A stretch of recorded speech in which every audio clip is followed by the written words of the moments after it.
Hello and welcome to a new episode of Modern Skyblock 2 with me, Paragraph 8. Hi, how are you doing? I am doing quite good. It is finally weekend and I can play computer. And first a little thing I did here. I planted a rubber sapling in one of these hopping bonsai pots because we get automatically sap from that.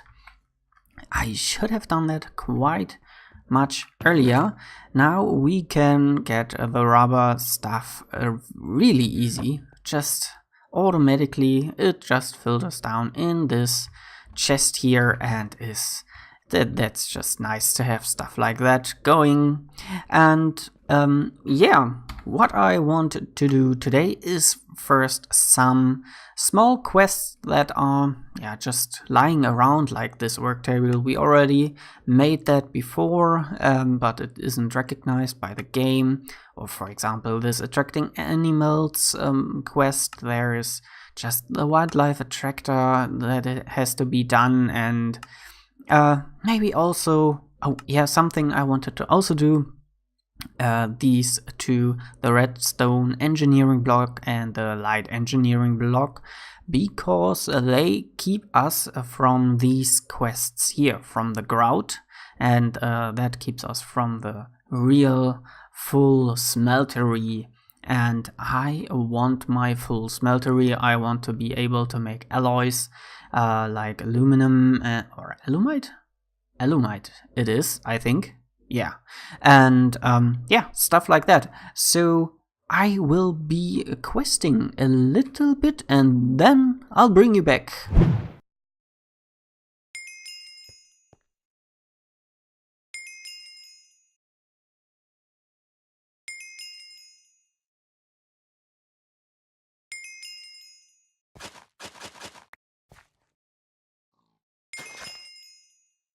Alright, now that we have this out of the way, we can get onto the Grout. But the game wants us to build a crusher from Immersive Engineering to crush coke, coal, in the normal and expert mode, and we are in normal mode. And yeah, that's actually the case. We need clay, red sand, gravel. That's the usual stuff that you need, I think. But in this pack we also need coke dust, and you only get coke dust from the crusher. That is this multi-block structure. And we have here the engineer's manual, and that shows us in which way we should put that all together. And it also says, tells us which materials we need. We already have the one required redstone engineering block. That is quite good. And we need 10 steel scaffolding blocks, 10 light engineering blocks, 8 steel fences, and 9 hoppers. Alright, I have the things together, and I also crafted up the projector. It's fairly easy, just a little bit of glass, iron, treated wood, and this lantern, which is glowstone, light iron plates, and glass panes. And in case you don't know, you can project with this thing, Immersive Engineering multi-block structures.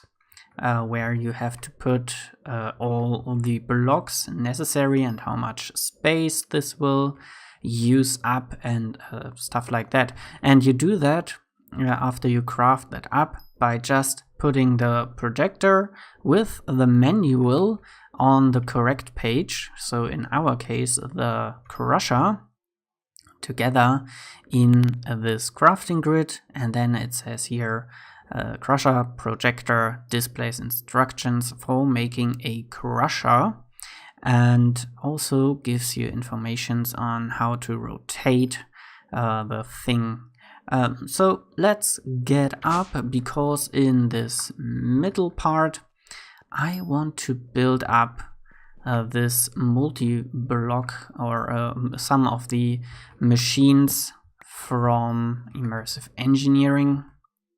And let's rotate this? I think this is the front, and then we just right click on and then all the blocks from the bottom level are shown. So you can just go ahead, grab your blocks, and it even highlights which blocks you have selected right now.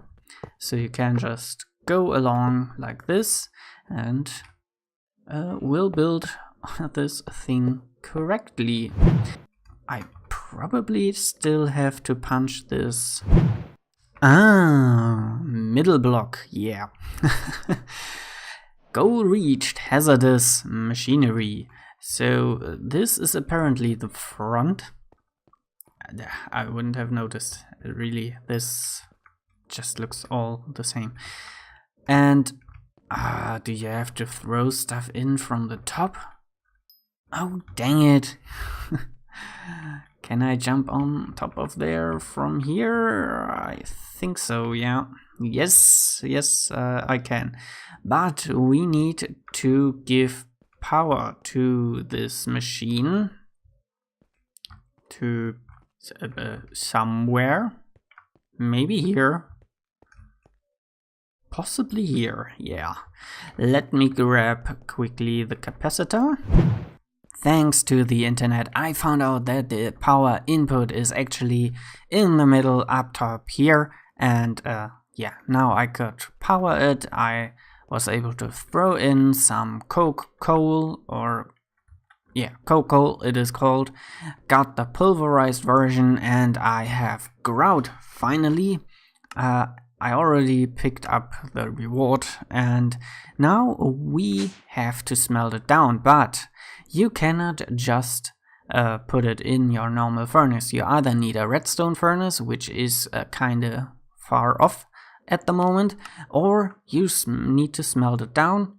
So you get seared stone, and seared stone you can then cast into an ingot cast, and that way get the necessary things. So that's what I will be doing now for a couple minutes, apparently. So I'll bring you right back once I have this stuff for the smeltery. The way you transform these into the seared version is a bit special, I would say. You have to put them in the basin, I think, and pour over the seared stone. So like that, and then like this, and hopefully this turns into the seared casting table. It says recipe casting table. Yes, it worked. And does this still work with this? Oh, it does. Oh, what joys. Thank you very much. As you can see, this thing is functioning quite nice. We are getting our seared stone. Still one block is inside of there. And that means I can increase this smeltery up to 27 spaces I want to have it. While I was waiting for all the seared stone to get produced, I was able to finish some quests here in the ingot compartment. I had many of the ore dusts lying around from the from this thing here, from grinding down the smooth stone. You get occasionally also some ore dust, or from the broken down stone or whatever. And yeah, I was able to get some of these quests finished, so this is much greener now, which is nice. Oh, so nice. And then also here, the smeltery is finished now. There are also some quests for seared furnace and for tinker tank. The tinker tank is apparently something where you can store the smelted down metals in, and the furnace is also a large multi-block that is powered with lava. At some point I think I need to automate the lava production. I don't quite know how though. There it is, the full-blown smeltery. That is definitely enough space for the moment, maybe even forever.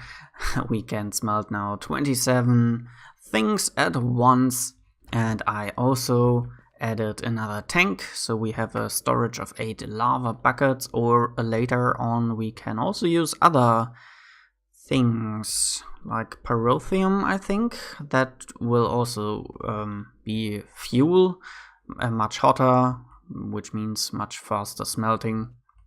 And I need another casting table so I can make 2 things at once maybe. And yeah, I think that is it for today.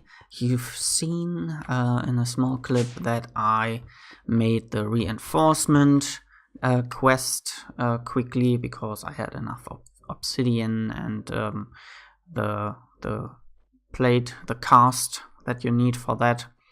And I think that is enough for today. I hope you enjoyed this episode, and I hope to see you in the next one. Until then, I wish you a super great time and say bye bye.